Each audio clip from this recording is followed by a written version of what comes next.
Celebrity allure of entrepreneurship, many exceptional entrepreneurs remain shadowed. Here, I team up with these hidden talents to unveil their challenges and successes. Dive in with me to unearth entrepreneurial gems, learn from our experiences, and get educated.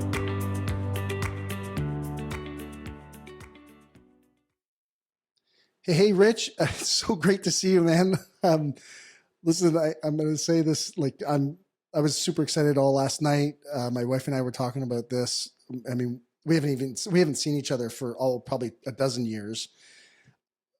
Ladies and gentlemen, we have Rich Diviney on the show today, who is ex-Navy SEAL, 20 years enlisted, more than 20 years, I think, enlisted. You had like 11 deployments in Iraq and Afghanistan, and then a number of deployments, probably not able to mention where they were or what theater they were in the world. But you ran one of the special ops teams in the SEAL division, I guess, if you will, the SEAL business, as I would put it.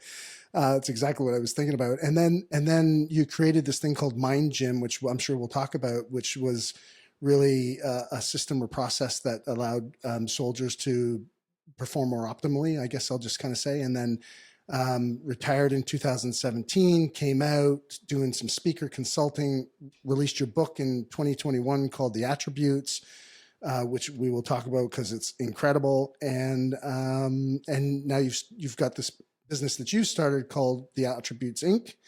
And so beyond that, all those list of accomplishments, you're one of the nicest, greatest people I've ever met, like amazing father, amazing husband.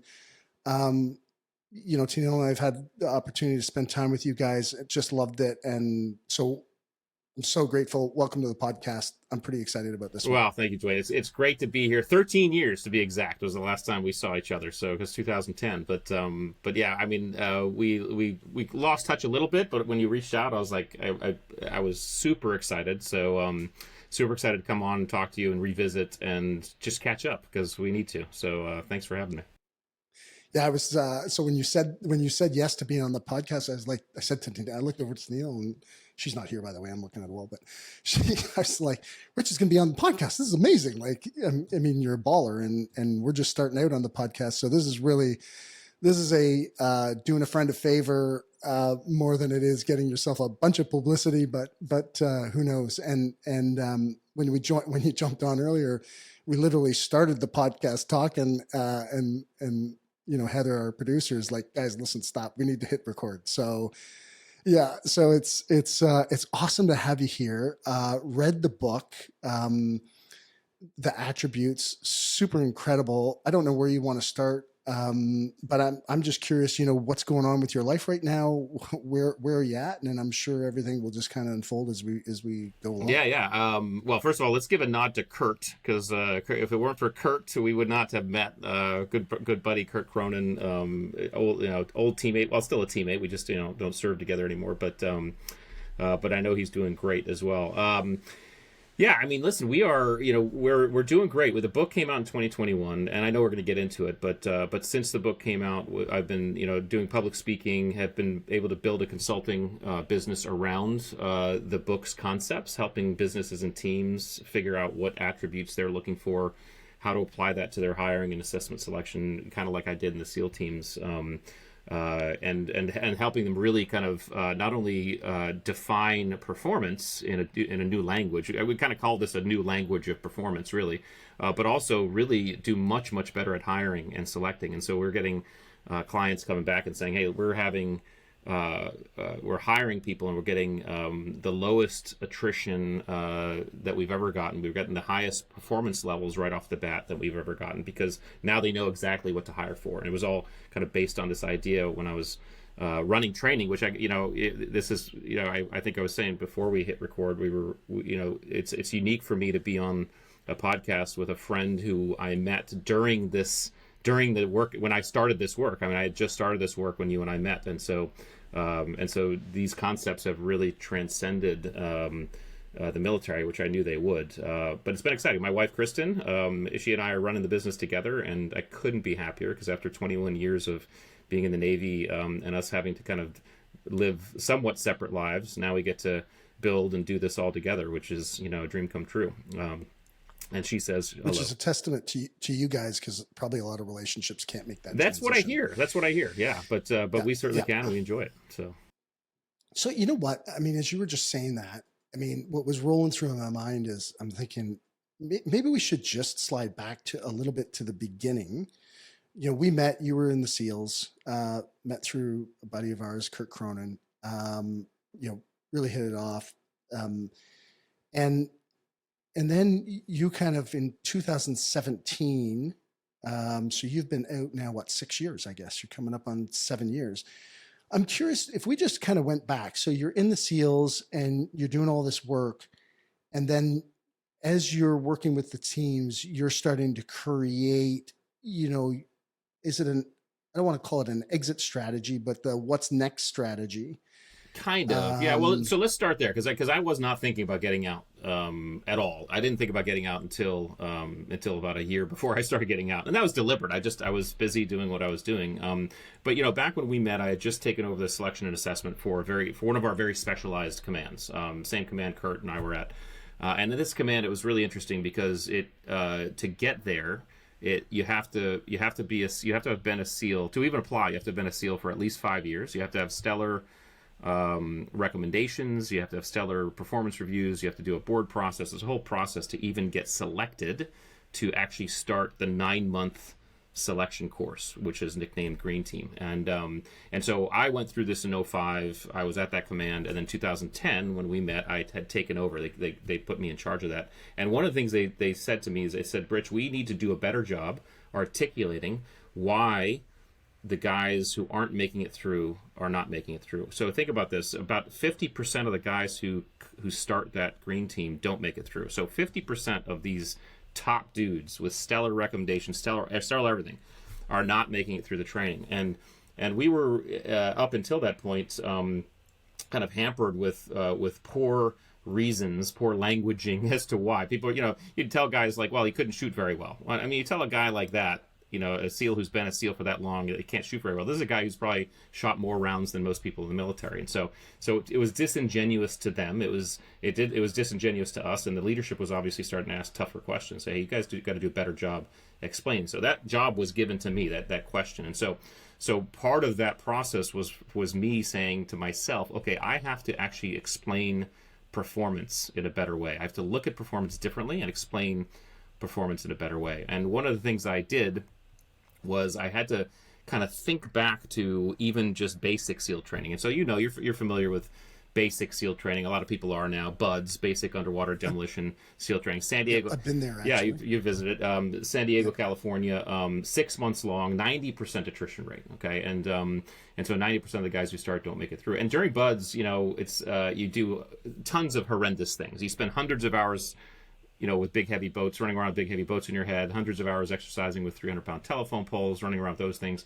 Well, at the time, it was 2010, and I had gone through BUDS in 1996. So by 2010, I'd already done hundreds of combat missions. And I thought back to BUDS, and I can tell you, hundreds of combat missions, never on one did I ever carry a big heavy boat on my head or a 300-pound telephone pole, right? So the first thing I considered was this idea that they weren't at that time training us in the skills to be Navy SEALs, right? They were putting us in these environments to tease out these qualities, these attributes, these hidden drivers that actually tell us if the person has what it takes to do the job, right? And so I started separating these two things between skills and attributes. The one other story I'll tell, which you'll appreciate, because this was told to me later on, was about a kid who showed up. I guess this happened before I went to BUDS, so early 90s. This kid showed up to BUDS, and he walked into the instructor's office and says, I want to be a Navy SEAL.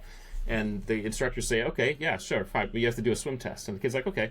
And so they take him out to the pool. It's a fairly easy swim test, 50 meters, so 25 meters to one end, 25 meters back to the other end.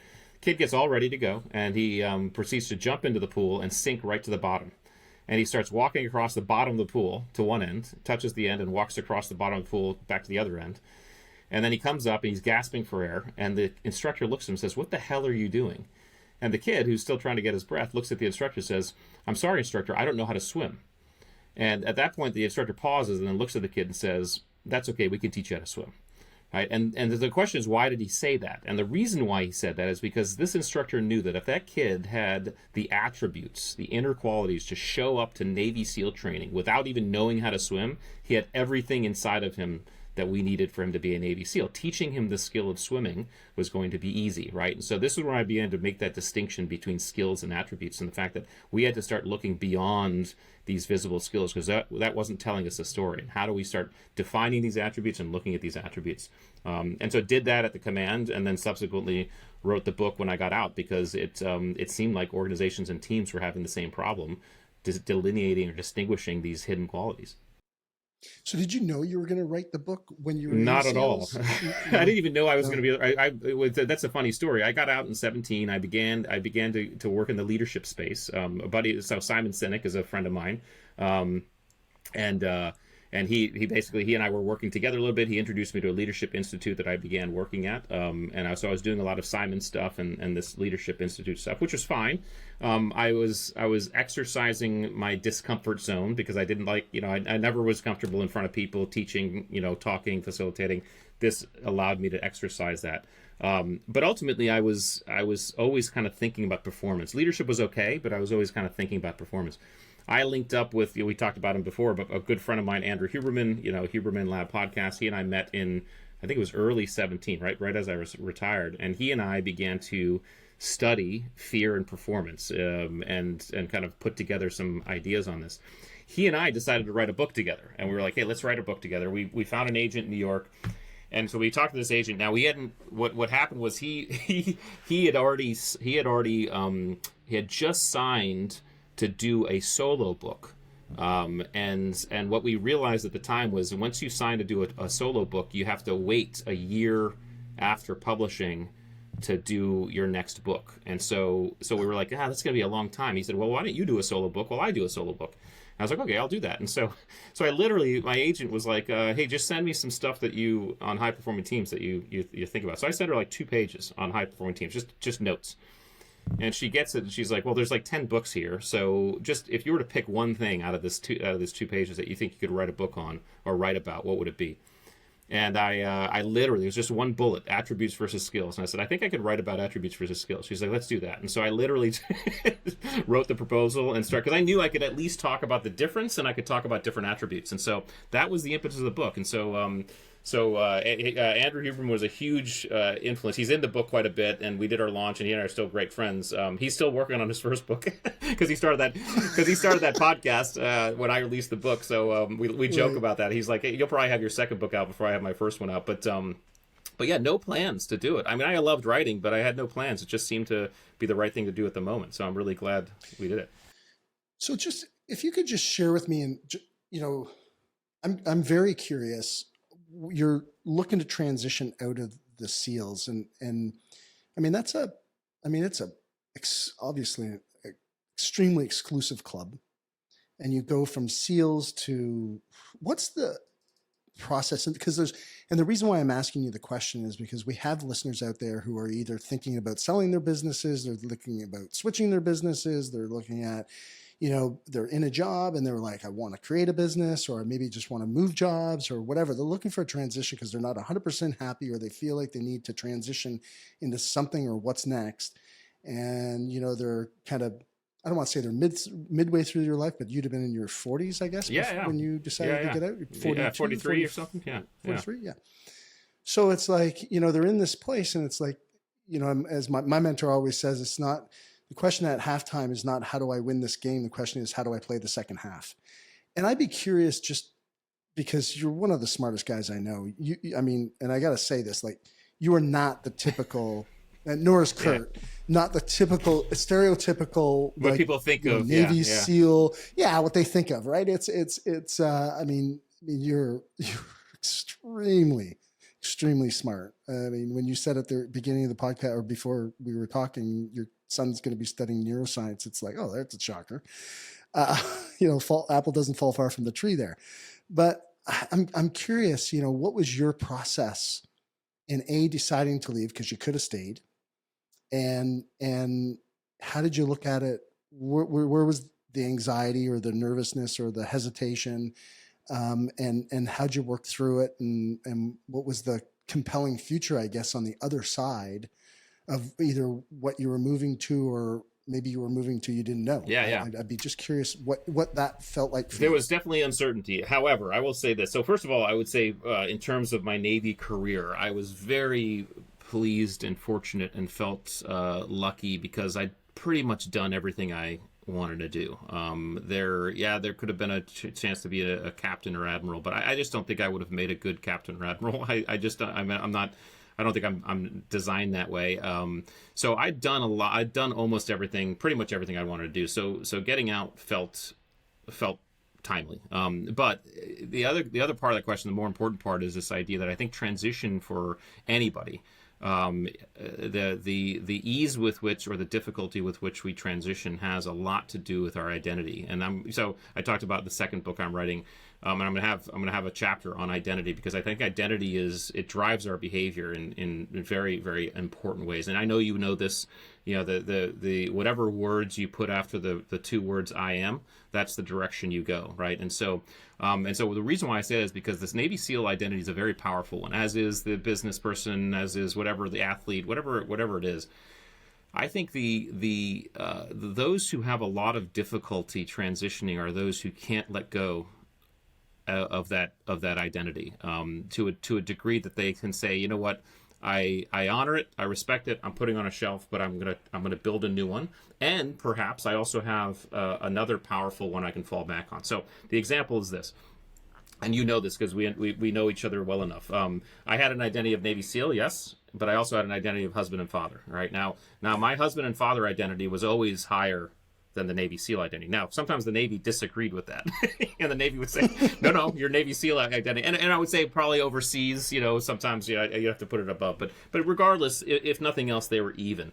And so when I stopped being a SEAL, that identity, whether you like it or not, people can lie to themselves all day long, but that identity goes away. You're no longer a SEAL, But I had my husband and father identity, and that was good enough for me. That was solid enough for me to say, you know what, I have my home base, and from this home base, I'm going to start building a new one.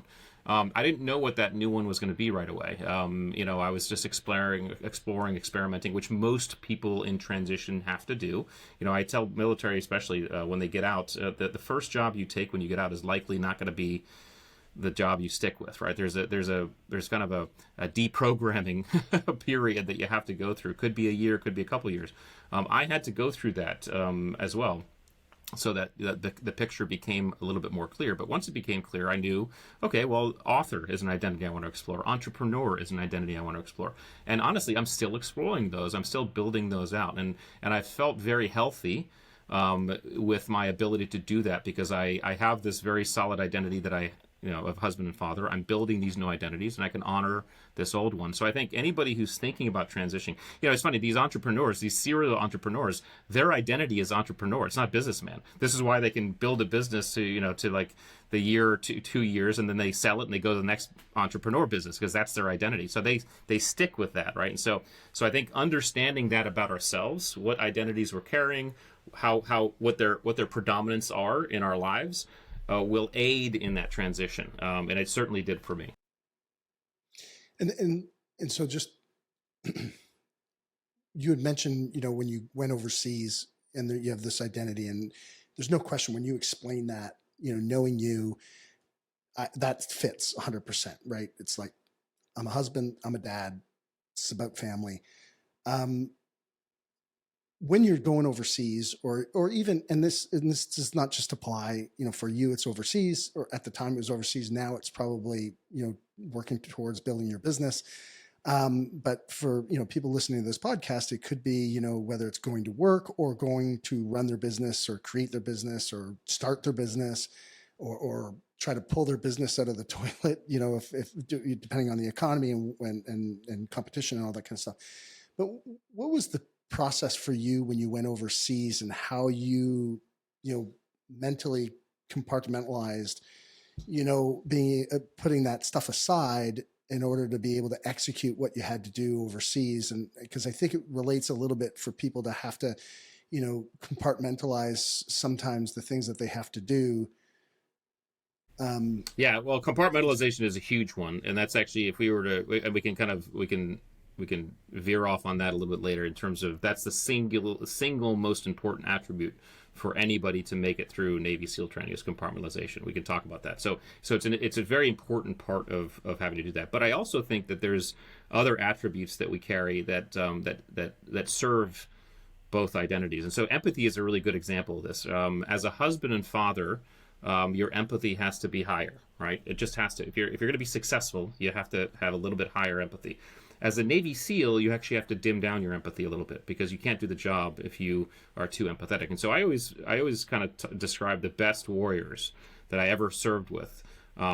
We were on what I call the empathy dimmer switch, right? And we basically moved that dial to whatever we needed to do.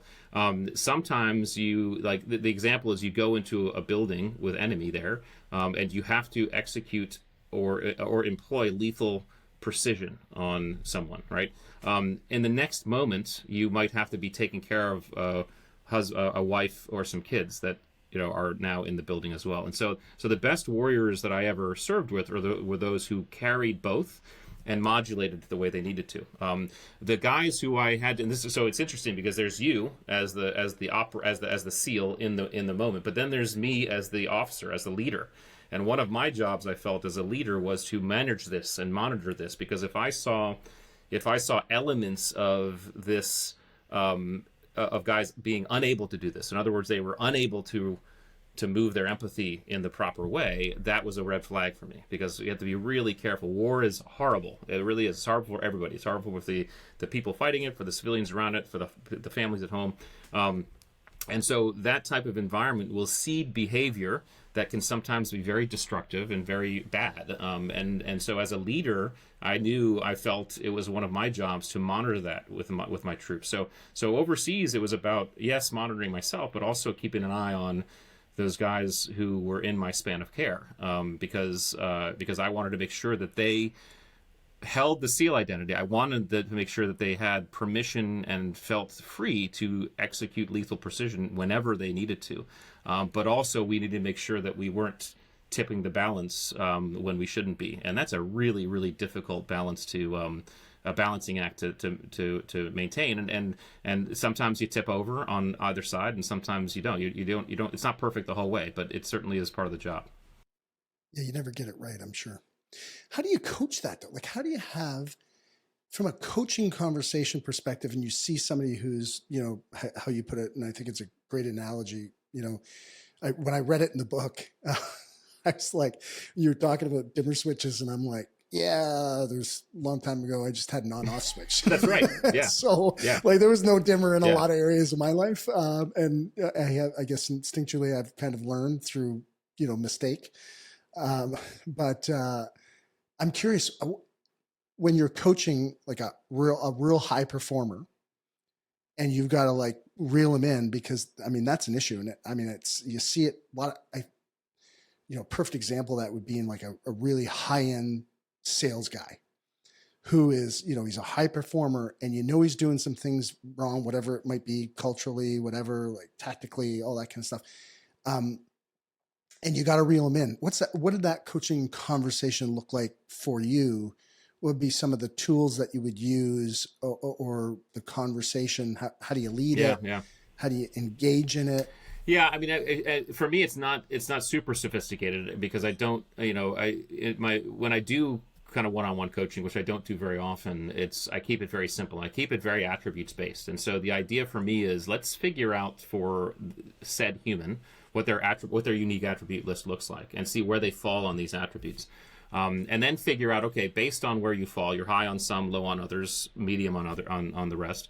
How does that serve you in the current niche you're in? Because what I always say is, just because you're low on an attribute doesn't mean you have to improve it. Doesn't mean you have to work on it. I always use the stand-up comic. Stand-up comic who has too much empathy is going to be a lousy stand-up comic, right? So you don't want to. You want to make sure you're based on the niche you're in. I've actually talked to doctors and nurses too who say the same thing. They have to keep their empathy, and they're more like SEALs in the sense that their empathy's on a dimmer, but they have to keep it low, or a little bit lower, because if they emotionally relate to everybody, they are going to destroy themselves mentally, right? So the idea is figure out where the attribute list stands for that human being, and then ask yourself, okay, based on the ones you're low or high on, are there ones you need to either work on, bring up, or bring down a little bit?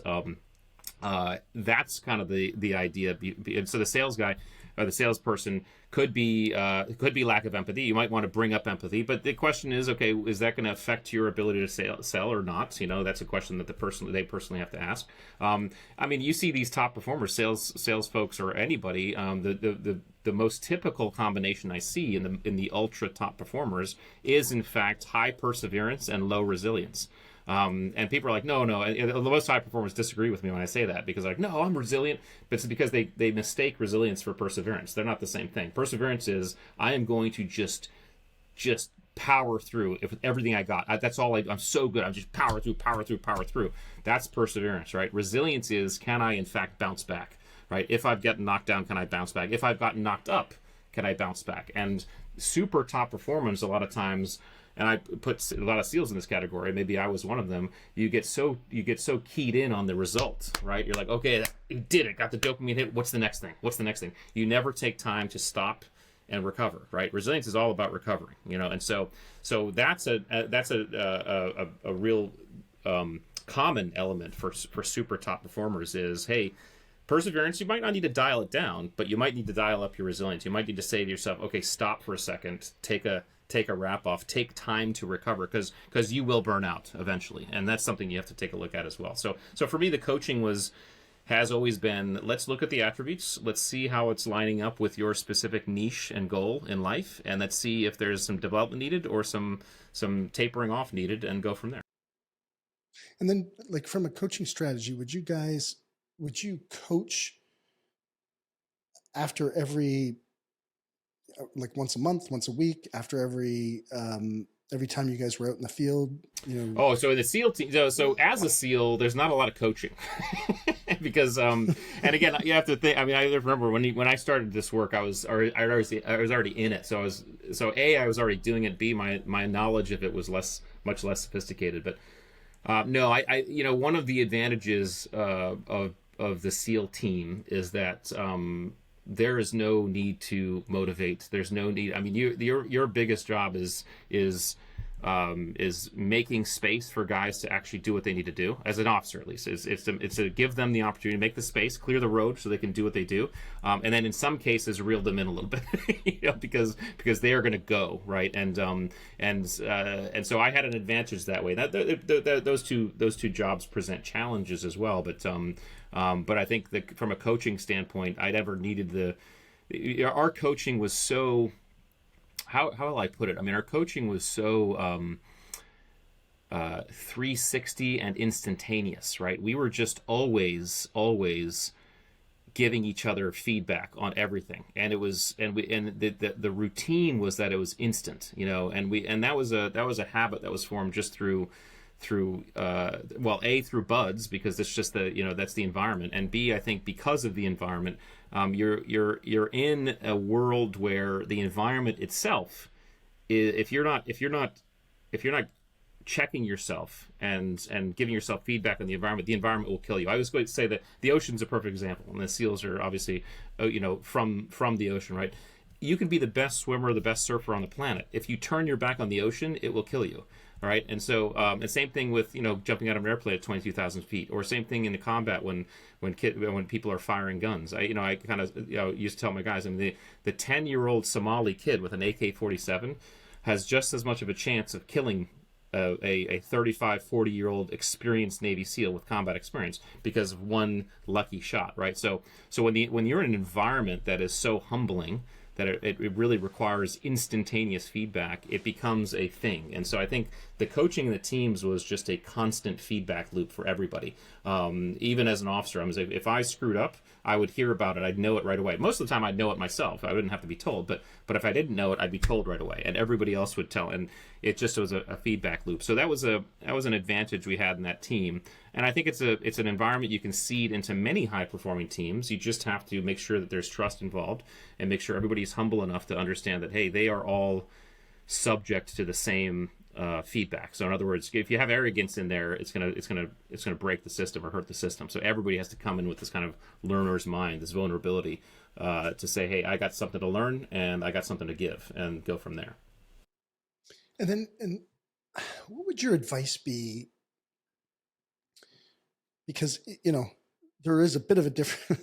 There's a bit of a difference between the Navy SEALs and what you get out on the street in business. I mean, there's, fragile emotions. There's, people in a state where, there's not as much compartmentalization because they've got, things happening at home, issues that they're bringing into, not necessarily bringing into work, but they're still in the back of their mind. And so there's some level of fragility. And I mean, we just released a podcast, with an old business partner of mine who talks a lot about youth and the fragility of youth nowadays, and, wherever you land on that. And, I have mixed emotions. But what advice would you give someone, in business who says, okay, yeah, that's great for the Navy SEALs because you're working with a whole bunch of high performers, but how do I handle this kind of feedback loop? I love the 360 thing. Like, I think that's especially, to me, it's critical, and we try to do it as much as we can. I will say, I think we struggle with having, the next layer of managers or leaders, down to start adopting that and learning it. And that's a training issue, obviously. But what advice would you give where you have that fragile emotion that you also have to manage?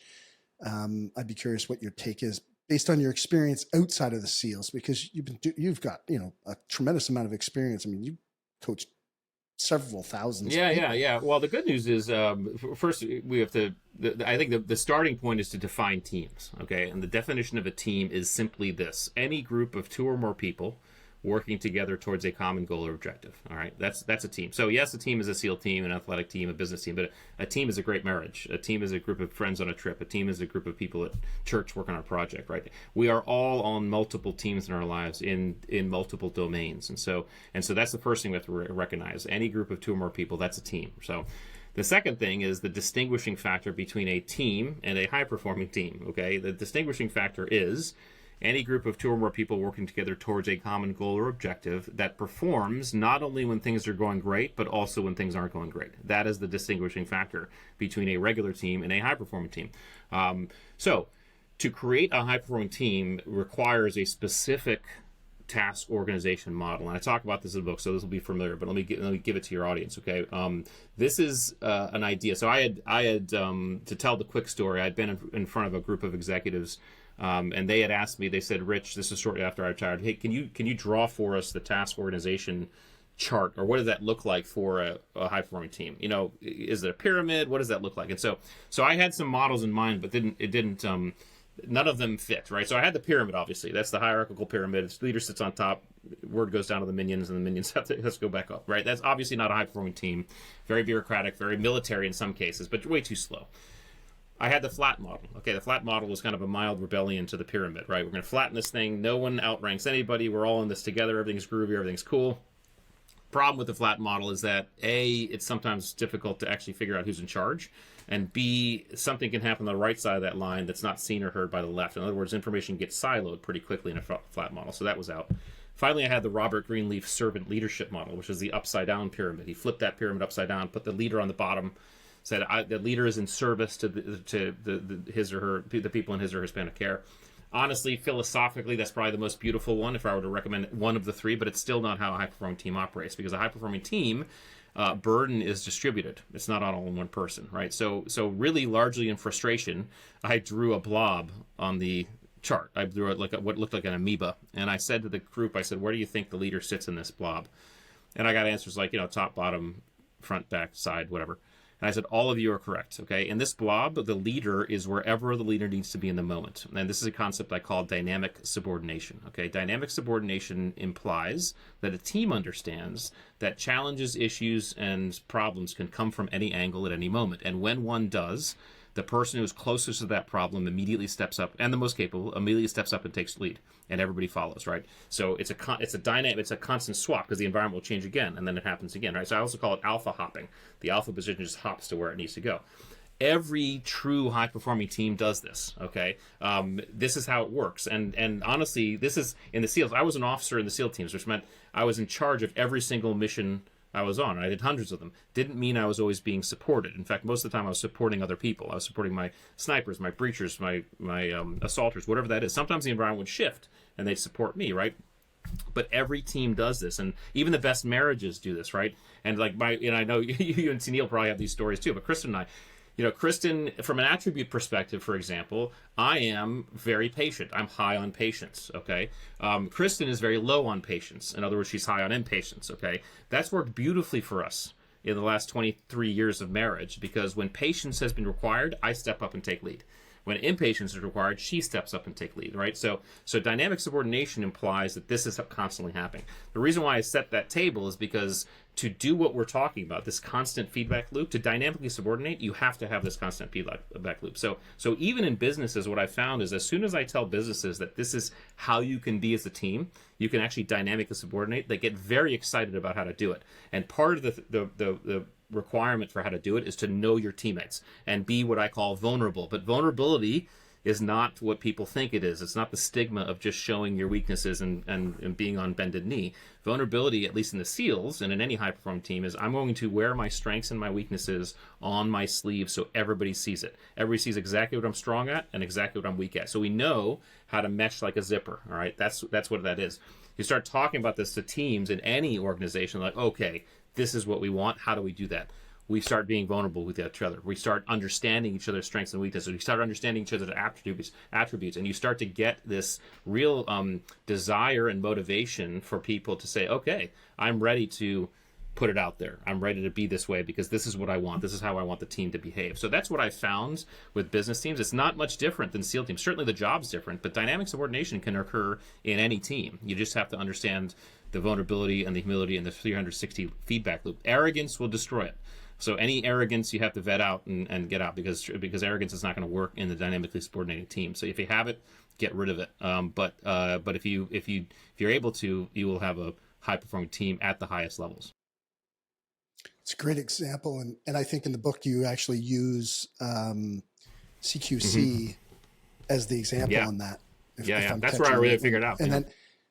Yeah. And then, so as you were talking about that, I was like, and I'm glad you brought up the arrogance piece at the end, because the question that was kind of like pulsating inside me, right, was, okay, so what are the things that roadblock people in business here, to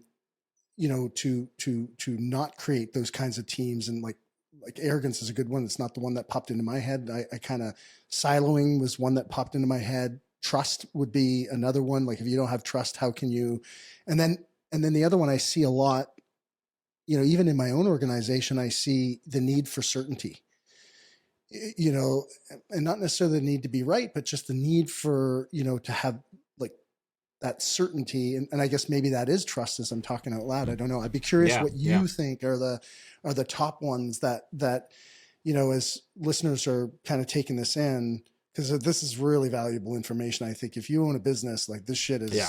This well, I would really... I would say, and like I told you, that my second book, the one I'm writing now, is called Masters of Uncertainty. The reason why I called that, I'm titling it that, is because that's how I define the Navy SEALs, and I always did. Even when I was back in the training department, I said, hey, it's not about the skydiving, it's not about the shooting, it's not about the scuba diving. It's about the fact that we are individuals and teams that can drop into deeply complex environments and start to perform, right? We are masters of uncertainty.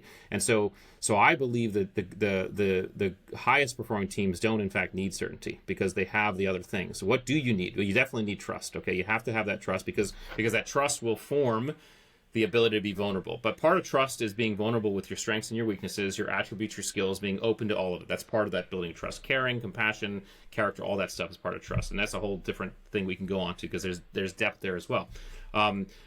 Trust is absolutely paramount, and the killer, bar none, the killer is arrogance. Okay, and so I talk about this difference, and we have to be very careful as teammates and team leaders in vetting out the difference between confidence and arrogance. Okay, because there's a thin line. All right, there really is. Confidence is I know I can do this. Arrogance is I'm better than you. You know, confidence is quiet and internally expressed. Arrogance is loud and externally expressed. Okay. One of the things I recognize about arrogance, and I actually had to learn this because arrogance was always a trigger for me. I mean, I literally like would boil over. As soon as I saw it, I'd boil over. I mean, I hated it. Luckily, I didn't see it a lot in the teams. It was probably why I became a Navy SEAL in the first place, because it always triggered me, even in high school. I was, in fact, having lunch with a good friend of mine, super top performer. This guy was a world chess champion, world Tai Chi champion. Fascinating guy to talk to, and we were just talking, and we were asking each other about our triggers, and he's like, what's your trigger? And I said, arrogance. And he said, you know, that's interesting. As soon as the moment I see arrogance, the first thing I think is insecurity. And as soon as he said that, it clicked for me. And so what I recognized was that arrogance is insecurity of some sort. There's a reason why that person is presenting externally the way they are. And so as team leaders, as team members, what I will say is, if you see arrogance in your team, first approach with empathy, because that's what I started to do, right? And say, can I maybe get into and feel why this person might be feeling insecure? And can I maybe help buttress the things that need to be buttressed so that insecurity can go away and that arrogance in effect will go away? And sometimes that does work if you do it, if you approach with empathy first. If you do all of that and it's not working, you must get rid of that person, okay? Because arrogance will kill a team, bar none. And so approach with empathy first. If you approach with empathy, do everything you need to do, and it's still there, it's time to offer that person up to the competition, because it will kill. It is a team killer. You cannot have arrogance in a dynamically subordinating environment to have it effectively work. But like I learned, approach with empathy first. Yeah, that's really good advice.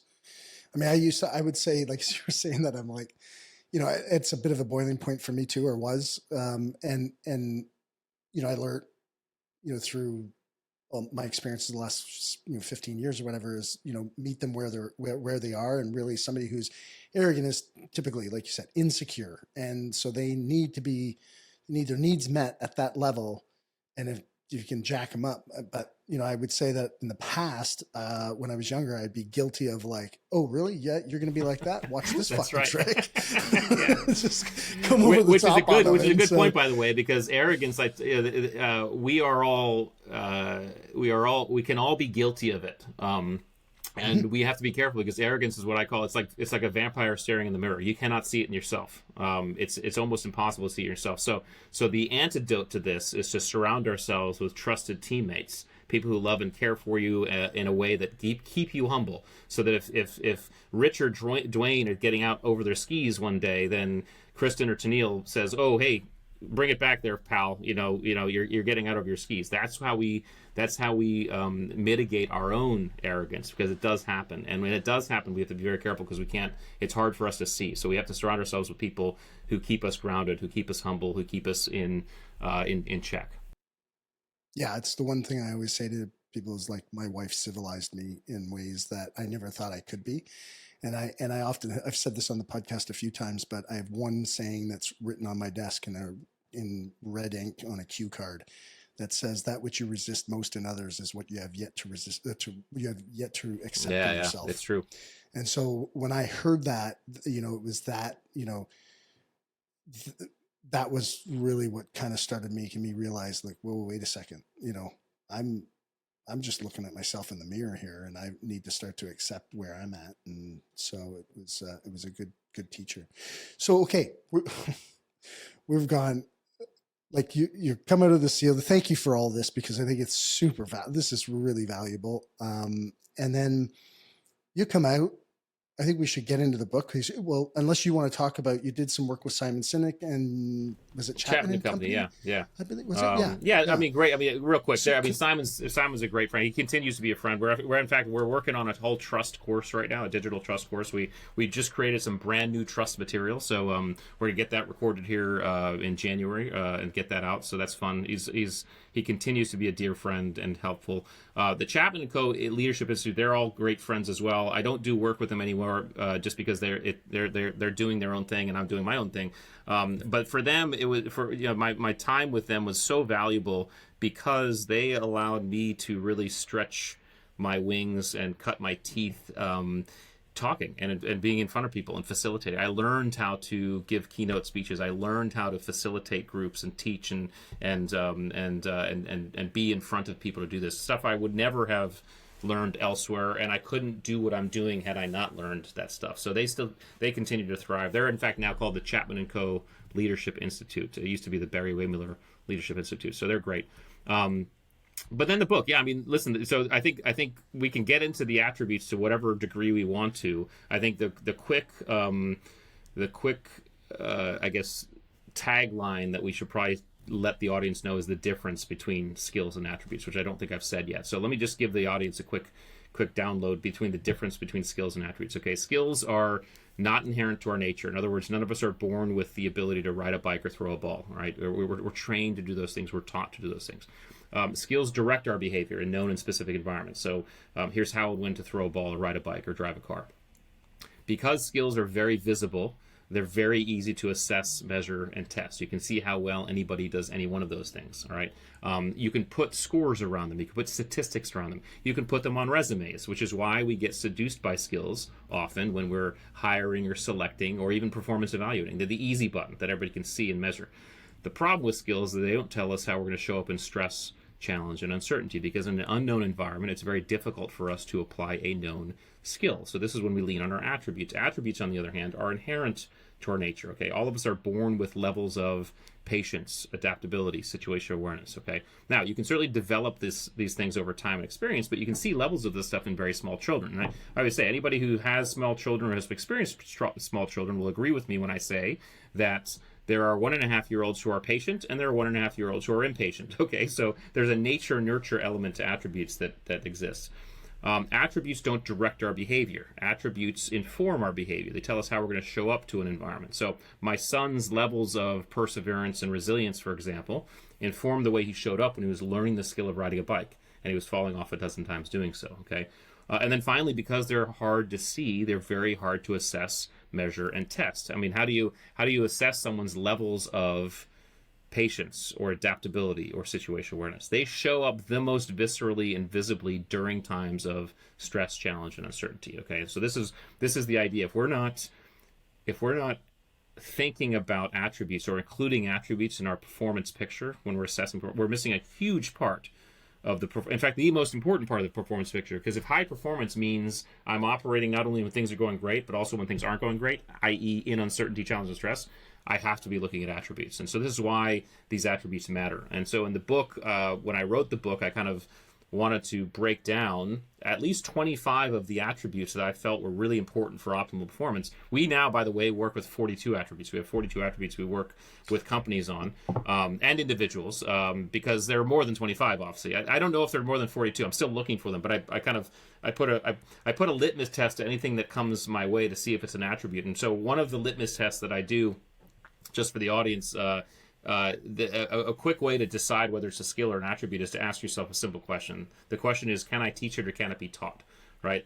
If the answer is yes, it's likely a skill. So you could say, Rich, I want to learn how to shoot a pistol and hit a bullseye. Well, I could take someone out to the range and do that within 2 hours. That's a skill. Or you could say, Rich, I want to learn how to be more patient. I can't teach you how to do that, right? That's an attribute. And so to develop an attribute takes a whole different set of things than just learning a skill. And in fact, to develop an attribute takes three criteria, three things. First thing, you have to know you need to develop it. You have to know you're low on it. Second thing is you have to have a need or a motivation or desire to develop it, i.e. just because you're low on it doesn't mean you have to develop it, right? Just like we talked about empathy in the stand-up comic, right? But if those two things are a yes, then the third thing, probably the most important, is you have to go deliberately find environments that test and tease and develop that attribute for you, whatever that looks like for you. So it could be like I develop my patience. I'm going to go deliberately drive in traffic, or I'm going to stand in the longest line at the grocery store. Okay, I always say have kids. Having kids will develop patience, right? But whatever that is, you have to go find those environments, and you can do that for any attribute. You just have to do those three things. when I read that in the book, kind of like for me in my mind, I just went, okay, yep, awareness, desire, and then go out and Find it. Yeah. take action, find it, put yourself in the situation. And it was, how do you, so first of all, I mean, these attributes are, I mean, I said to you before the podcast started, is like, I'm a book snob, and in terms of, my time, energy, and focus are the most valued commodities I have. And if I am going to take time, and I read at the pace of a 4-year-old. That's like me. Yeah.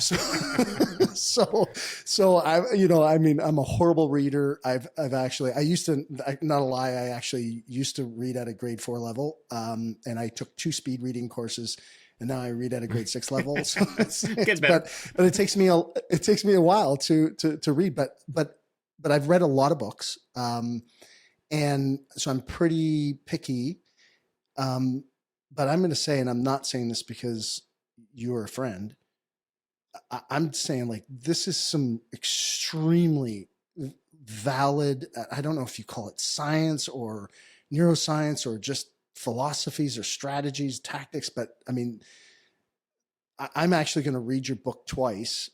And how I learn is, I'll read something and then I've got to go teach it. So I'm going to actually start putting this into, some of my teaching curriculum to, coaching my executive teams. And I'll actually then, go, okay, well, I'm going to go spend some time with the managers, which I don't typically do in our organizations, just too much going on. But I really see valid stuff. So guys, anybody who is, listening to this podcast, I highly, highly, highly recommend that you go out and buy this book, The Attributes. Now, sorry, back to where I was. Thank you, by the way. Thank you. And that, but do not thank me, because this is truly, sincerely information that people should have. If you're a leader, you own a business, you want to own a business, or you want your business to get better, which is pretty much anybody that's, above the age of 18 or 19 should be, and even they should be teaching this shit in school. Yeah. We are, by the way, working on curriculum for the attributes. So I'll let you, and we'll have some online here this year. And we want to get it to schools and kids. That just takes a little bit more nuance in the way we do it. So. Yeah. I mean, I can ask Siri what 4 times 4 times 10 times 22 minus 7 is, and I'll get an answer instantly. But this is the kind of stuff we should be teaching our kids, because they need to understand how to function in the world. And this is really valid information. How my brain works, I wish there was only 4 or 6 of them. Yes. When you said 42, I was like, oh my God. But I do love how you chunked it down in the book. There was like leadership, grit, mental acuity, drive, mental. Yeah. And so, I mean, I love how you chunk it down, because I think that really helps, people kind of understand it a little bit better, certainly helped me. But the question that I had there was on the awareness, and then the desire, and then situational execution. How do you drive people to kind of be aware that, because what I loved about in the book was, you have this test, and like, so on the attributes.com, I'm doing your selling, but I'm pretty passionate about, helping people elevate their lives in a way that is significant. And I do love what you say is like, hey, you don't have to worry about all 25 of these, and you don't necessarily have to worry if you're not good on, the grit area or the mental acuity area. It's like, great, let's, move and accentuate some of the things that you're really good on, and let's focus on those and help direct yourself there. But you have an assessment. And so, but I was going to do the assessment, and I'm like, I'm not doing this assessment, because I'm going to get Tennille to do the assessment for me, because she sees me.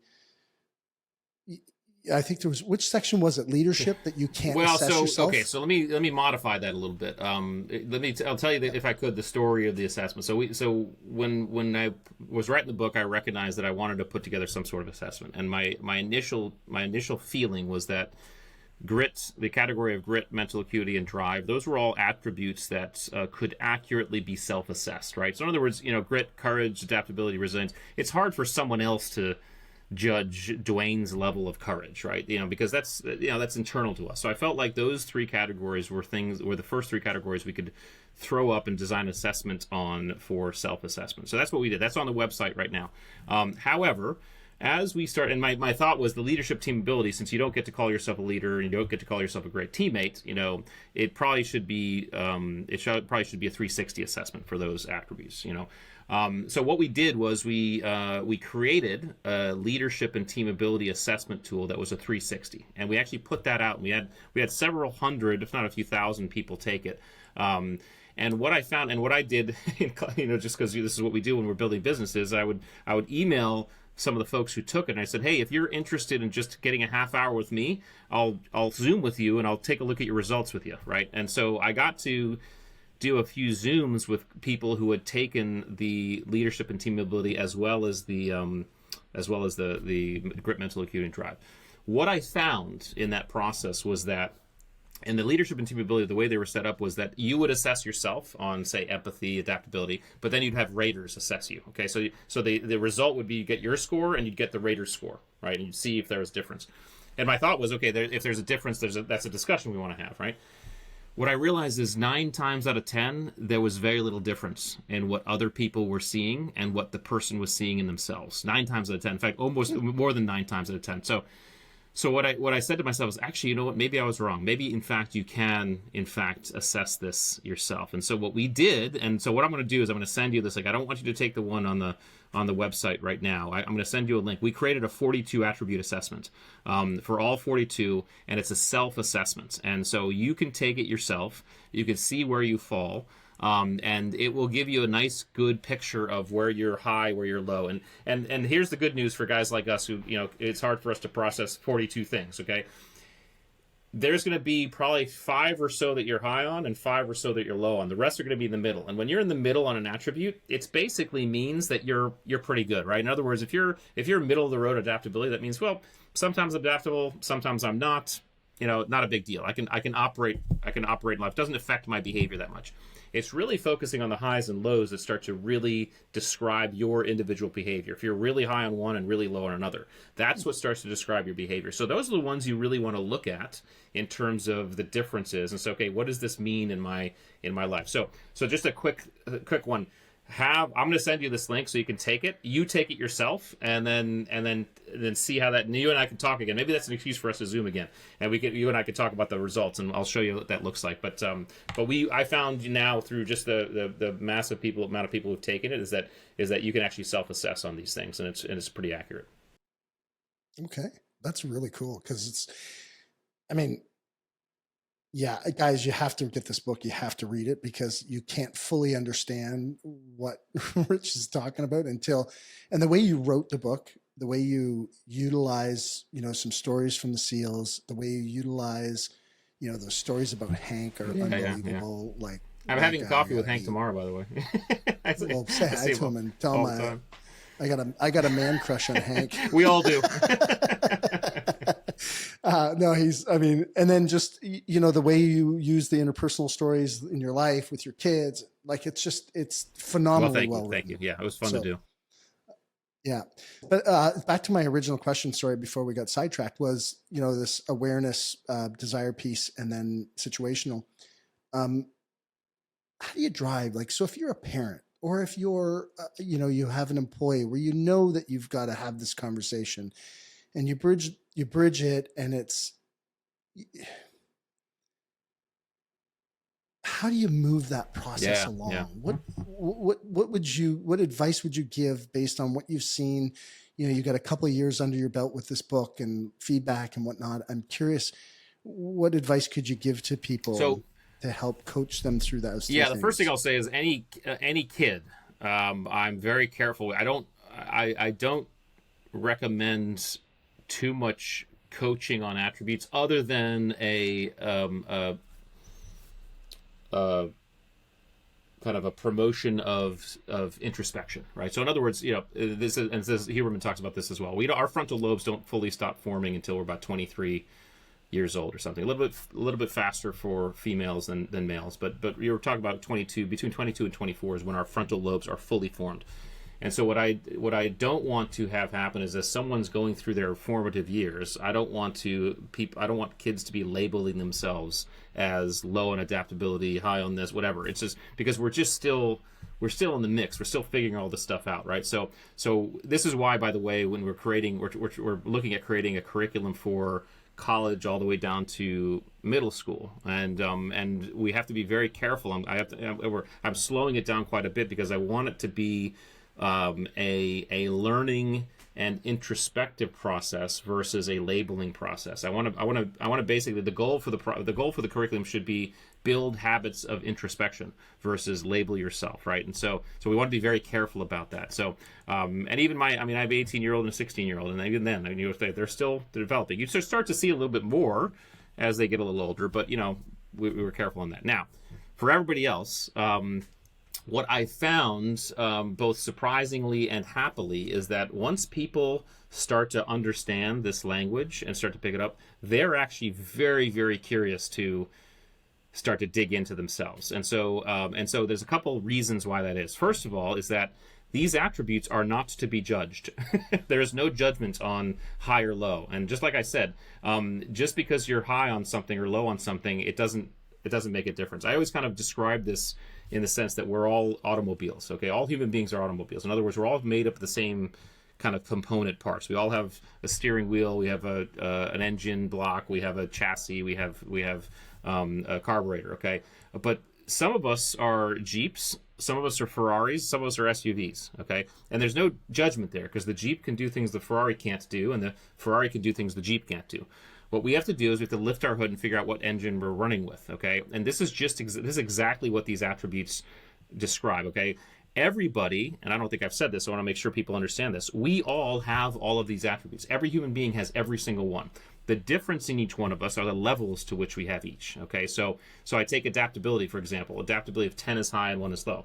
I would say I'm about a level 8 on adaptability, which means when the environment changes around me outside of my control, it's fairly easy for me to go with the flow, okay? Someone else might be a level 3 on adaptability, okay? Same thing happens to them. It's difficult for them to go with the flow, right? They're still adaptable because they're human beings, right? But it's just more difficult. So if we were to kind of line all these attributes up on a wall like dimmer switches, all of us would have different dimmer switch settings for our attributes, and that starts to speak to our own individual performance. And the idea is, it's not to be judged, all right? Say, okay, this is who I am, all right? And through introspection, I can figure out who I am. Once I figure that out, I can say, okay, based on what I want to do in my life or what I'm doing in my life, which are the ones that I might need to uptick a little bit? There might be 1 or 2. It's never going to be, oh my God, I'm low on 10 of these things and I have to work on all. No, it's not going to be that way. It's going to be like, you're going to find maybe 1, maybe 2 that you want to uptick to be better in your game. Because the other ones, again, I'm low on it, but I don't need to be high on it. And even the ones you're low on, if you're on a team, you might not need to work on it because you might have a teammate who's high on it, right? So now you can zipper in together, right? So from a coaching aspect, it's about, hey, let's introspect to figure out what our engine looks like. Let's start indexing that against how we're performing and what we're doing, and then ask ourselves some questions about, okay, if I took 1 or 2 of these ones I'm low on and I did some deliberate work on that, would it up my game in what I'm doing? The answer is most likely yes, and you just start working on those. But shouldn't ever be an insurmountable task, because to do so means you're going to be trying to do something outside of your niche. And I know that the common most popular thing is we can do anything we want, right? And I believe that, right? But I'm not going to be a professional basketball player. It's just not going to happen, right? I'm not designed for it. That's not my. So I'm a Jeep. If I talk about vehicles, I'm a Jeep. I'm not going to be a Ferrari, okay? And I think if I tried to be a Ferrari, I'd be miserable, So I'm going to just be the best Jeep I can. And if I take my Jeep onto some other tracks that aren't very Jeepy, then I'll look at some attributes I might need to beef up. But it's really about understanding how we fit and our niche and executing on that. Yeah, that's a good point. When it comes to vehicles, I think I'm a dump truck, but I've heard it all. So that's a. Yeah. But reflecting on a couple of things that you said there was I do think like there's things like empathy, right? If you're not married, you don't have kids, and you're in that go-go stage of your life and you're trying to kill your business and, whatever it is that you're doing, you're working on Wall Street or whatever, maybe that isn't something you have to put a lot of time into. It's not that phase of your life. As you flow through phases of your life, some of these attributes become probably a little bit more supportive and helpful in what you're trying to achieve and who you want to become and who you need to be in order to support those around you. And I certainly think like that was the one thing as I was reading the book and empathy, I was reading empathy. I'm like, I got that one just a couple of years ago. Me too, man. I think, typically guys are a little bit less. It's harder typically for guys, and it's not, and that's just on average. Kristen has helped me with my empathy, since the day we met. But you know what? Let's talk about a more controversial one because that'd be more fun. Let's talk about narcissism. All right, because narcissism is an attribute, and I have some cool examples in the book which I won't spoil. But the idea behind narcissism is this, and I was playing with this when I was writing the book, because I was trying to figure out these attributes that create the driven person, what drives us. And I kept on landing on narcissism, but I was hesitant because of what most people do, is when we hear narcissism, we think narcissistic personality disorder. And so what I did is I got a copy of the DSM-5, which is a psychological Bible that you get and has all the psychological disorders. And I got a copy of that. It's like 400 pages. It has a few pages on narcissistic personality disorder. So I went to those pages and I looked at it. And in those pages, there's like 9 criteria that you read, like sentences. And the physician's supposed to read through those 9 things. And if this physician can answer yes to 5 or more with regard to the patient, then the physician can consider the patient disordered, right? They have the disorder, okay? Only about 6% of the population have the disorder, okay? So what I did is I started reading through these 9, and I'm happy to say that I couldn't say yes to 5 or more, okay? But when I was reading it, I was not innocent of everything I was reading. So in other words, I'd read something, I was like, well, sometimes I feel like this, sometimes I feel like that, all right? So then I said to myself, okay, well, why did I become a Navy SEAL in the first place? Okay, I was a 22-year-old kid. Obviously I was a patriot. I loved my country. There's no war going on. This is the mid-90s, right? But I was a patriot. But ultimately, when I was really honest with myself, I said, well, one of the biggest reasons, because I wanted to see if I could be a badass. I wanted to see if I could do something very few people could do, right? Then I asked my buddies, my Navy SEAL buddies, I said, why did they become Navy SEALs? And they basically told me the same thing. Yeah, I was a patriot, I did all, but I wanted to see if I could do something very few people can do, okay? So then I said, okay, well, let me look up the very basic elemental definition. I'm really big on etymology, right? Entomology is bugs, I think. Etymology is words. I'm big on etymology, right? I'm big on words because I think words matter. And so I looked up the basic definition of narcissism. And the elemental basic definition is this: the desire to stand out, be recognized, be adored, be made feel special, okay? I'm going to tell you right now, with certainty, every single human being on this planet at some point in their lives wants to stand out, be adored, be made feel special, be recognized. Every single one. It's an elemental human need to be recognized that way. So narcissism is part of us, okay? And it's a very elemental thing. And so what I realized is, why else would someone want to be a Navy SEAL or the top salesperson or the top athlete or whatever? It's right. We have these very elemental drives to stand out, to do something special, to do something different, right? These are narcissistic tendencies. And so the idea is we all have it. Where we stand on it depends on what we do. And so the reason why I come back to this empathy thing, because I think it matters, is that they did a study on, I don't know how many years ago, but they did a study on like the top 25 entrepreneurs in history, the most successful top 25 entrepreneurs in history.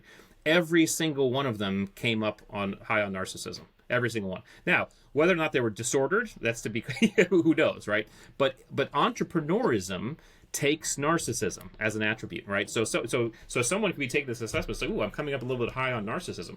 Doesn't necessarily mean it's a bad thing, right? It means it's a driver. Okay, you can metabolize again. You can metabolize it in healthy ways by surrounding yourself by people who give you the truth. One of the reasons why, real quick, the disordered narcissist can always be spotted by the people they surround themselves with. Okay, because they always surround themselves with sycophants, yes men, people who bend the knee. Okay. And interesting enough about those groups is they're transient. In other words, someone can't be a sycophant forever. They get sick of it, right? So eventually someone will leave that group. As soon as that person leaves that group, that person immediately becomes enemy number 1 to that narcissist. Okay, that's how it works.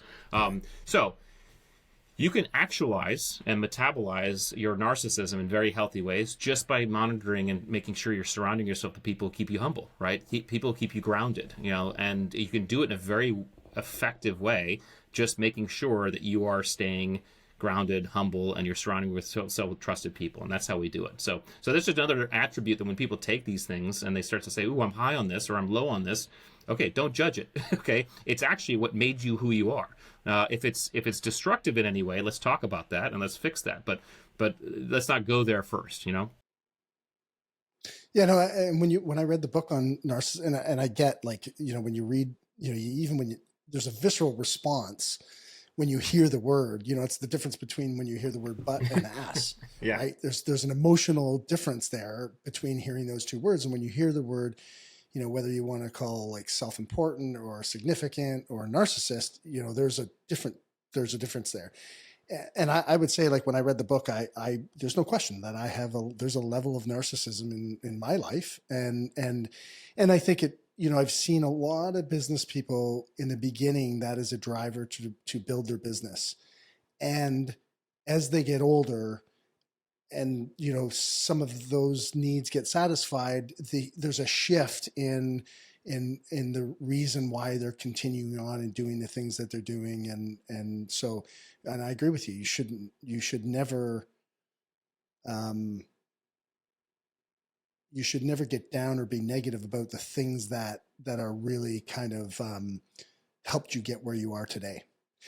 Can we just go back? Because there was a piece, and I'm not sure, like, I would love some clarity personally, and maybe, so therefore I always think, well, the audience might want some. But you had talked about using the attributes with kids, and for fear of, because the frontal lobe wasn't developed, and the fear of labeling. Can you just dive in a little bit about the concept between the frontal lobe and how that works? Because as soon as you said that, I went, well, we label everything, ADHD, and it's, yeah, we do. So we have two. We have several parts of our brain, and I'm a wannabe neuroscientist, right? My son wants to be a neuroscientist because we went to Huberman's lab back in 2018. We went to San Fran, and so my son and Huberman just bonded, and they text back and forth all the time. So he just wants to do that stuff, right? So so there's many. So as my son or Huberman will say, there's many parts of the brain. The two primary parts of the brain are the limbic and the limbic brain and the frontal lobe, known as the lizard brain or the modern brain, right? The limbic brain is the one that's formed first, right? That's the first part of our brain that becomes fully formed. It handles all of our emotions and feelings and things like that. It's our lizard brain, right?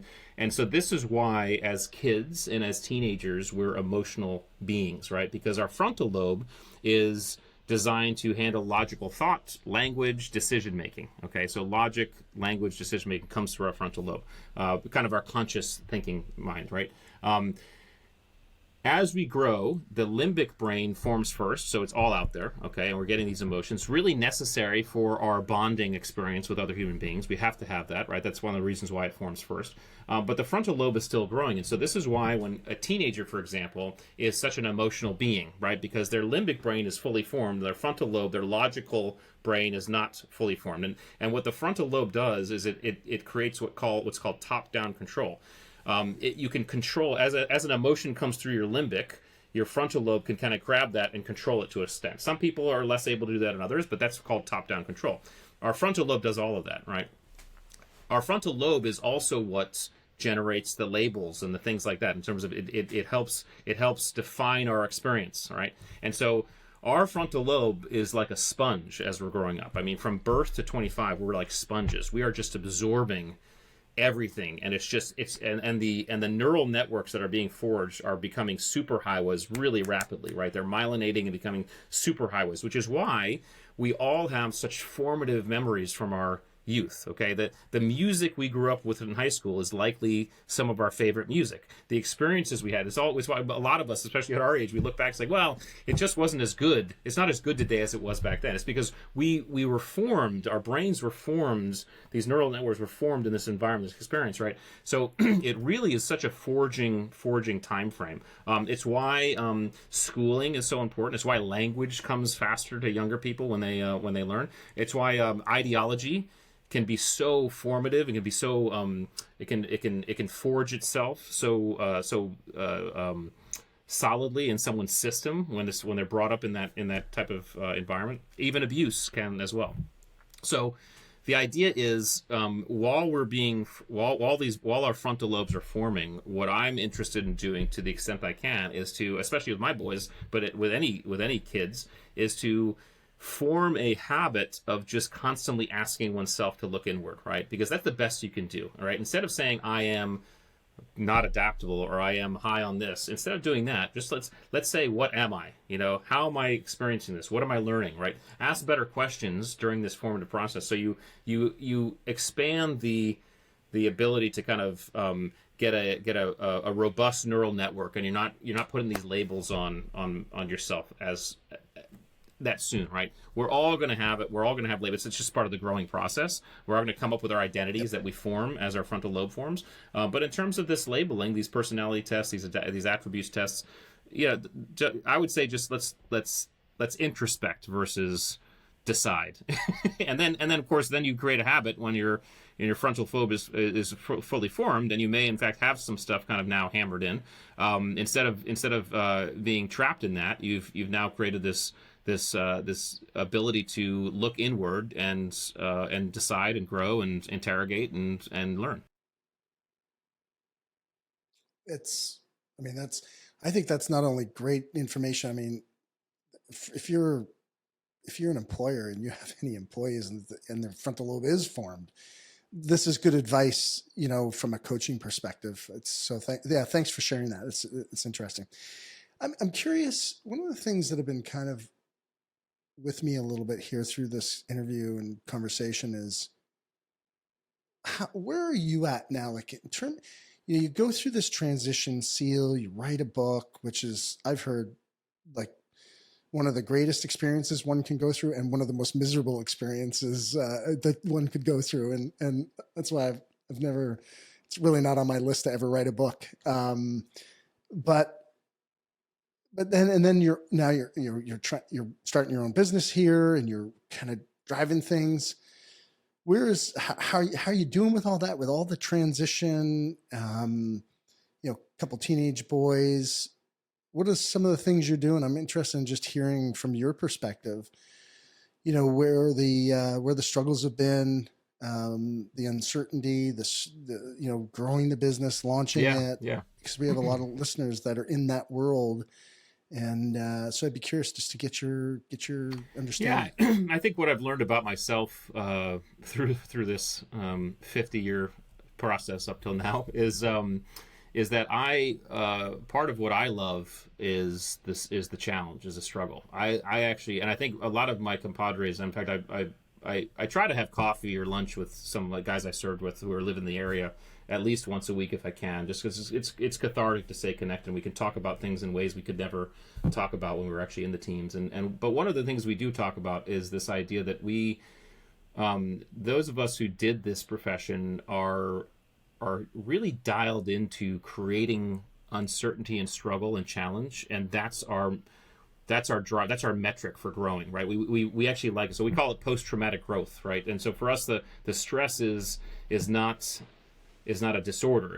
And I say this with full recognition that post-traumatic stress disorder is real, and some people have it, right? But I'm just saying that what we talk about is like we find those ways to step outside of our comfort zone frequently. And so for me, getting out of the Navy, I mean, I kind of relate it to I got to the top of a very elite mountain, right, and then deliberately threw myself off of it into the valley of mud and blood and guts, so that I could find a new mountain and climb up a new mountain. And that's exactly where I want to be. I feel like we're climbing a new mountain. My wife and I get to do it together.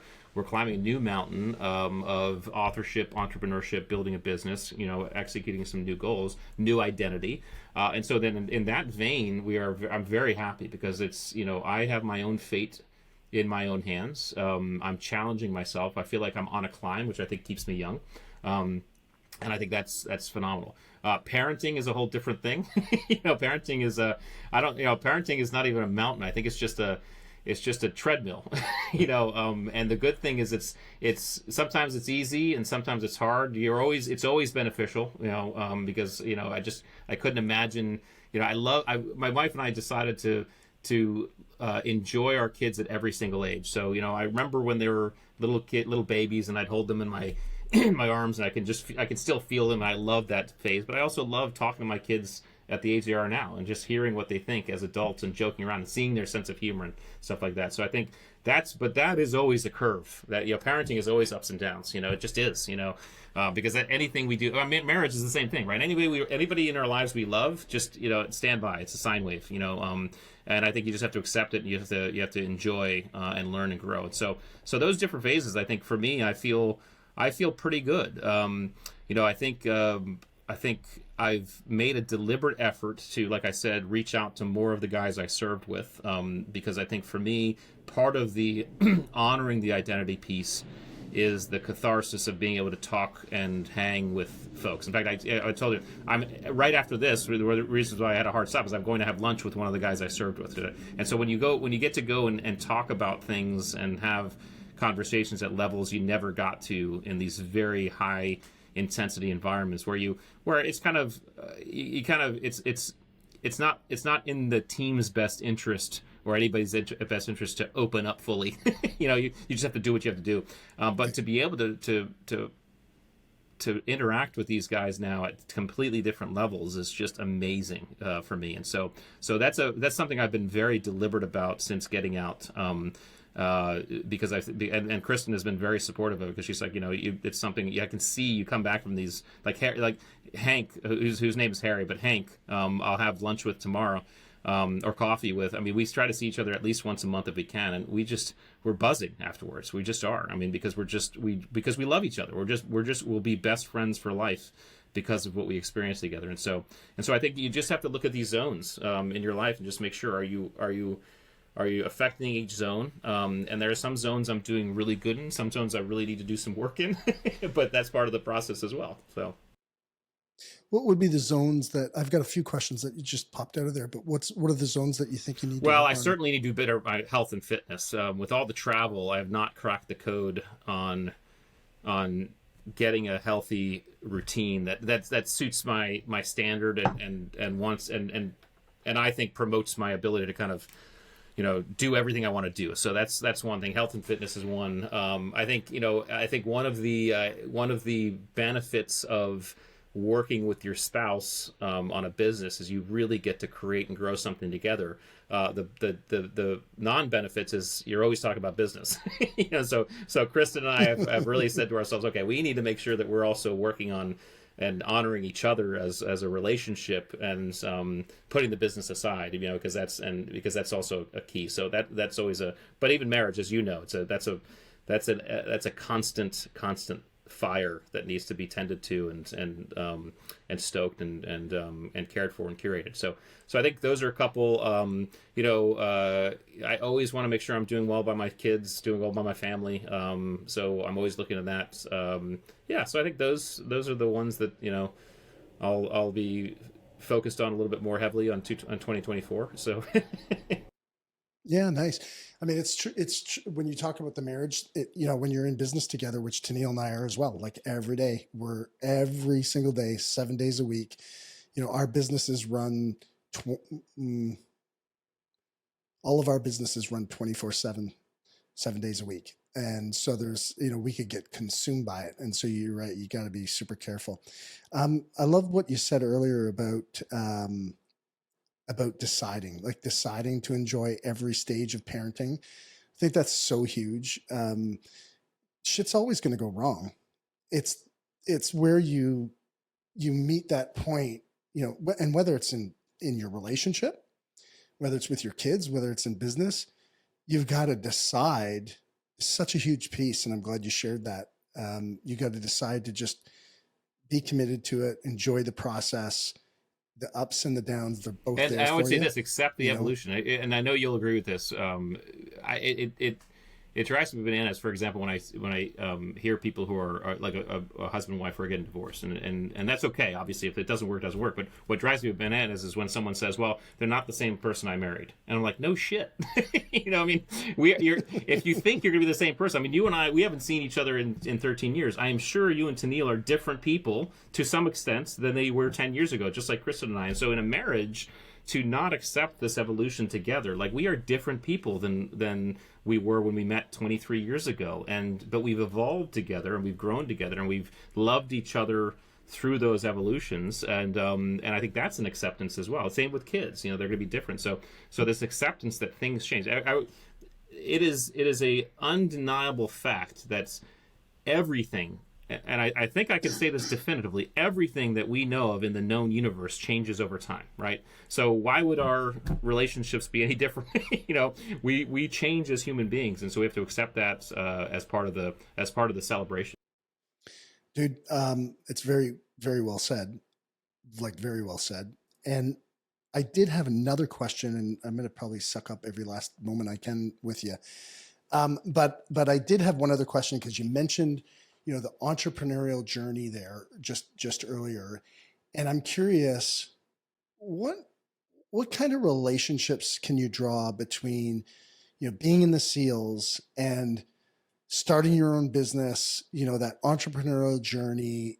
I'm curious what would be the, kind of bigger distinctions and commonalities in the two of those processes. Yeah, it's interesting. I think the SEAL team experience can actually relate to both business experience. There's the entrepreneurial experience, and then there's the running a business experience, right? And we all know the entrepreneurial phase of a business lasts for only a certain amount of time, and then there's a tipping point where if you want the business to survive, you have to transition that business into a long-term business, right? It has to be, and a lot of times that involves leadership change, because that entrepreneur who's formed it is not the right person to take it the next 10 years, right? So I think in the SEAL teams, I think going to combat was very much like the entrepreneur thing. It's like you're out there, you're putting out fires, you're dealing with stuff, you're completing missions. You're like, it was a stint, right? Whatever deployment thing, it was like boom, boom, boom, boom. Whereas being back in garrison, and I would even say non-wartime, which I experienced at least 5 years of, but running a command, for example, is that, okay, it's that long-term vision. Okay, what am I looking at in this command, and what do I want to see long-term, and how can I kind of promote this thing to grow and be what it can be over the next long 10, 15, 20 years. And so I think in the teams you can get both that very rapid fire. Hey, we just get, and honestly, both of those environments take different sets of attributes. The list of attributes on an entrepreneurial team is going to look different than the list of attributes on a take this business to 10, 20, 50 year team, right? And so you have to be careful of that. And I think business people who are in the entrepreneurial phase need to recognize that, hey, we have to be a certain way now. And when we decide to go the distance with thing, let's relook at ourselves and see if we're the right people to be in charge of it. If we are, we might have to shift some attributes here and there. But B, most likely, is who do we bring in with the right attribute list to take this the long haul, right? Because that matters as well. Yeah. Yeah, I find too sometimes just the people working inside a startup, when that business starts to shift, they don't work well when you go into the phase of strategy, systems, processes, sustainability. Yeah, that's they right. tend not to. Yeah, and they shouldn't, right? They shouldn't. It's like we started a business and we had a minority partner. And I always said to him, I'm like, listen, the team you have today is not going to be the team 100%. You're going to have in 5 years. And honestly, you see it in the teams. I mean, we went through almost, well, I would say it was 20 years of war, but really it was probably about a 10-year stint of like combat, like the SEALs were going out and doing stuff overseas, like combat stuff. And you got guys who were joining right at the tail end of that, and they were coming into the teams with this expectation of this startup environment, and they were getting the teams and they realized, oh, we're not doing that anymore. It's actually this training. We've gone back to this training environment. So that expectation matters as well. And someone coming into an environment needs to understand what environment they're coming into. Because if they're expecting this startup environment and they come into this environment that's no, this is a long-term environment, they're going to be disappointed. They're not going to be fulfilled. And vice versa. If someone's coming in expecting a long-term and they come into this, oh, we're putting fires out every day, they're not going to be happy as well. So it takes some visibility, it takes some knowledge on what you're doing. Very well said. Listen, I can't thank you enough for a whole bunch of reasons. Number one, your service thank you for your service. The things that you guys did over there made a big difference, at a level that most people will never, ever know. And so thank you to you, to all the guys for the service, everybody in the military. And it's, obviously we're from Canada, but US, Canada just kind of seems like, brother, sister, little nephew or whatever you want to call it. So that's number one. Number two, I'm trying to bring up a picture of your book cover here, but it's stuck on my iPad at the last page. So but the book, I mean, again, talk about contribution, man. Like you have fucking made a huge contribution, not of yourself, selflessly, like leaving family, going overseas. Nobody will ever know what you guys did. And but then the book, going through the process of writing a book, the time and the energy, my mentor always said, you can do anything, but you can't have everything. And so you have to make choice, and what are you prepared to give up to get what you want? And, you wrote this book. I think it's amazing. I think it can really help people, whether it's in their personal life, their relationships, or their business. And so, thanks for the selfless act of writing that, because most people, you wrote a book and you're probably a millionaire. And no, that's not the case. That's not the case, especially on the first book. You got to make 5 of the goddamn things. But I mean, God knows, living off that huge military pension you have. I'm getting my yacht tomorrow. Yeah. Yeah, right. So actually, I think, sorry, I just hit a button here on the thing. Here's a picture of it, guys. If you're watching, please get this book because it will help you. Not because Rich is a friend. Thank you for being on the podcast. Thanks for sharing your wealth of knowledge. Thanks for being a friend. Tennille told me, like, you got to get Rich and Kristen and the boys up here next summer. We'd love to have you up at the house. It's a pretty fun spot. Yeah, so I think you'd love it. Definitely look at that. The boys would love it. But I'm sure we'll chat. I'd love if you can send me a link. We'll connect on that, and I'd love to try that assessment. Yes. Well, here's the thing: we will not let 13 years go by. We won't even let a few months go by. I'm gonna text you. I'll get you on the assessment. I'd like to Zoom with you. We'll talk about your results, but let's make sure we stay connected. I very much appreciate you. I appreciate our friendship, and I'm just super thrilled that we're connected again. So thanks for having me on the podcast. Yeah. But this is also a real treat for me to catch up. So. No, like I said to you before the podcast, like this is one of the special treats that I've gotten by starting a podcast, is like reconnecting. And no, this will not go, past a couple of months. Like I'll probably show up at Christmas at your place. You'll have a great time. So, yeah, and then we're going to air this in the new year. I think this is awesome, because it's going to be a kickstart to people, working into the new year and making their change and stuff. And this book, guys, will help you do it. So God bless you, brother. Well. Thank you so much. Really can't thank you enough for being on the podcast. Well, thank you. Big hugs to Tennille and crew. And we'll be talking soon. So thank you. Same to Kristen and the boys.